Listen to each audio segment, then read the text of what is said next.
Bonjour Yves Bruno. Bonjour Charlotte.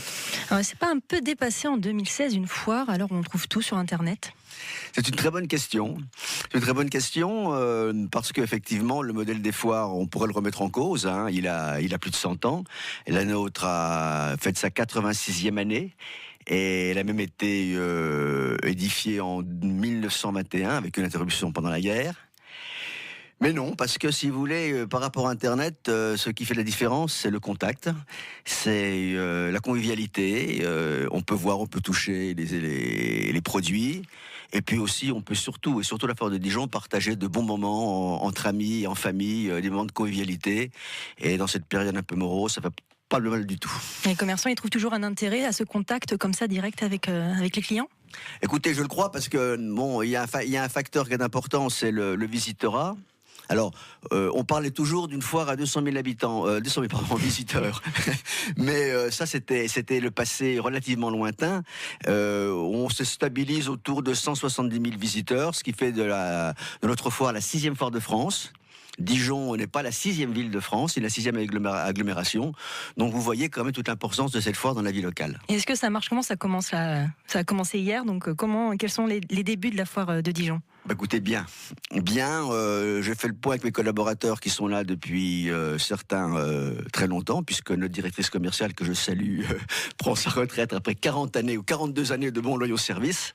Et elle m'a dit, c'est la première fois dans ma mémoire que je vois autant de monde le premier jour. Et les commerçants, ils reviennent d'année en année? Est-ce que vous avez des demandes que vous êtes obligés de rejeter chaque année?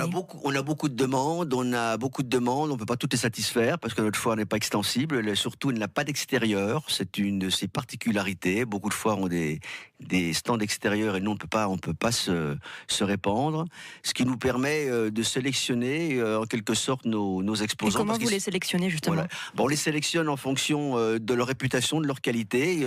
Nos commerciaux vont sur les foires. Ils les connaissent, ils regardent ce qu'ils font, ils apprécient leurs produits, et puis voilà, ils sont sélectionnés en fonction de leur bonne réputation. Et il y a certains qui ne reviennent pas, il y a un turnover, il y a des nouveaux commerçants, des nouveaux vendeurs chaque année. Pourquoi certains ne reviennent pas?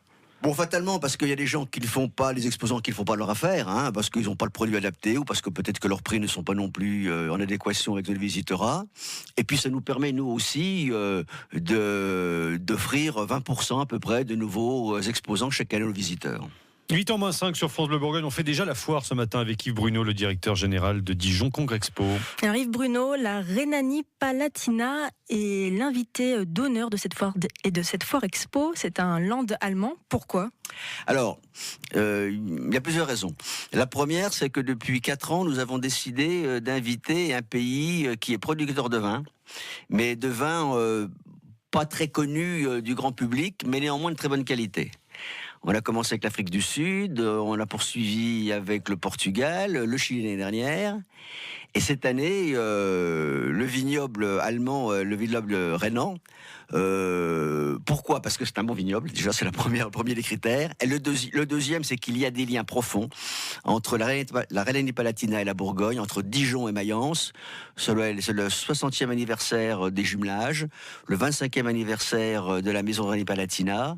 Donc, on s'est dit, faisons honneur à nos amis allemands, invitons-les. Ils ont été ravis de venir, je peux vous le dire, parce qu'il y avait une très forte délégation hier, plus de 30 personnes, avec la ministre-présidente du Land. Et voilà, et puis c'est nos visiteurs qui nous diront si c'est bien ou pas bien. Un mot quand même sur la sécurité. Après les attentats, plusieurs grands événements ont été annulés. Est-ce que vous y avez pensé pour la foire de Dijon? Bien sûr, la sécurité, c'est notre première préoccupation. Même en dehors de cette période un petit peu morose, un petit peu difficile, on a toujours été très attentif à la sécurité des visiteurs. Et on a renforcé nos équipes, ce qui implique des contrôles à l'entrée et qui nécessite parfois une file d'attente un peu plus longue que d'habitude. Mais les gens le savent, ils sont très patients. Allez, pour terminer, Yves Bruno, je vais vous poser une série de questions rapides. Vous allez me répondre par oui ou par non. Une crêpe au Nutella, est-ce que c'est de la gastronomie? Comment? Je veux pas bien. Une crêpe au Nutella, est-ce que c'est de la gastronomie? Pardonnez-moi, Une crêpe au Nutella, est-ce que c'est de la gastronomie? Une foire quoi? Une crêpe au Nutella. Une crêpe au Nutella. Pardonnez-moi, j'étais désorienté par la question. Une crêpe au Nutella, je ne sais pas si c'est de la gastronomie, c'est apprécié par le public. La foire est-elle en perte de vitesse? Non. Un exposant fait-il de bonnes affaires en tenant un stand à la foire ? Oui. Est-ce qu'on y mange bien à la foire ? Oui.